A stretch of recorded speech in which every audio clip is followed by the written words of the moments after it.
दोस्तों, उन सभी रेल यात्रियों के लिए इस साल रेलवे की तरफ से 8 बड़े बदलाव लागू किए जा रहे हैं 2026 में। इनमें से कुछ नियम पहले ही लागू हो चुके हैं और कुछ अब लागू होने वाले हैं। तो अगर आप भी रेल यात्रा करते हैं तो आपको ये सभी नए नियम और बड़े बदलाव जरूर देख लेने चाहिए। इसी साल पहली हाइड्रोजन ट्रेन चलेगी, 12 नई वंदे भारत स्लीपर ट्रेनें भी चलाई जाएंगी और काउंटर टिकट अब आप देश भर में किसी भी रेलवे स्टेशन से कैंसिल करा पाएंगे। तो इन समेत कुल 8 बड़े बदलाव कौन कौन से लागू हो रहे हैं, आइए एक एक करके विस्तार से देख लेते हैं। पहला नया नियम, ट्रेन छूटने के 8 घंटे पहले अब आपको रिफंड मिलेगा। जी हाँ, भारतीय रेलवे ने टिकट कैंसिल करने और रिफंड के नियमों को सख्त कर दिया है। यानी अब अगर कोई यात्री ट्रेन छूटने से 8 घंटे पहले तक टिकट कैंसिल करता है तभी उसे रिफंड मिलेगा। पहले ये समय 4 घंटे था, जिसे बढ़ाकर रेलवे ने 8 घंटे कर दिया है। नए नियमों के मुताबिक अगर आप अपनी यात्रा के निर्धारित समय से 8 घंटे से कम समय में टिकट कैंसिल करते हैं तो आपको कोई रिफंड नहीं मिलेगा।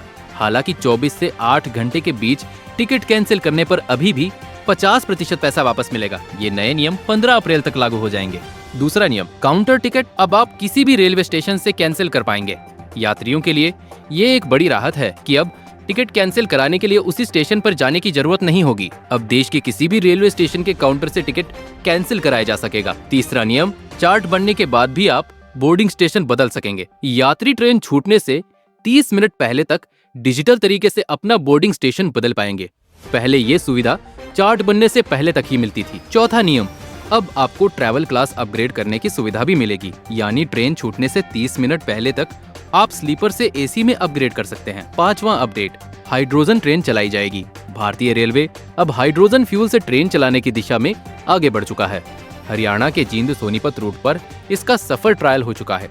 यह ट्रेन लगभग 70 किलोमीटर प्रति घंटा की रफ्तार से चलेगी और इसमें 8 पैसेंजर कोच होंगे। छठा अपडेट, लंबी दूरी के लिए 12 नई वंदे भारत स्लीपर ट्रेनें चलाई जाएंगी। इनकी अधिकतम स्पीड 180 किलोमीटर प्रति घंटा तक हो सकती है। सातवां अपडेट, रेलवे स्टेशनों पर 75 नए होल्डिंग एरिया बनाए जाएंगे, जिससे भीड़ कम होगी।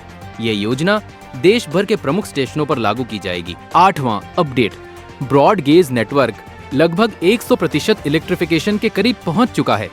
अभी तक 99.2% नेटवर्क इलेक्ट्रीफाई हो चुका है और लक्ष्य है कि 2026-27 तक इसे पूरी तरह पूरा कर लिया जाए। तो ये थे रेल यात्रियों के लिए भविष्य के 8 महत्वपूर्ण अपडेट्स और बड़े बदलाव। उम्मीद है आपको ये जानकारी जरूर पसंद आई होगी।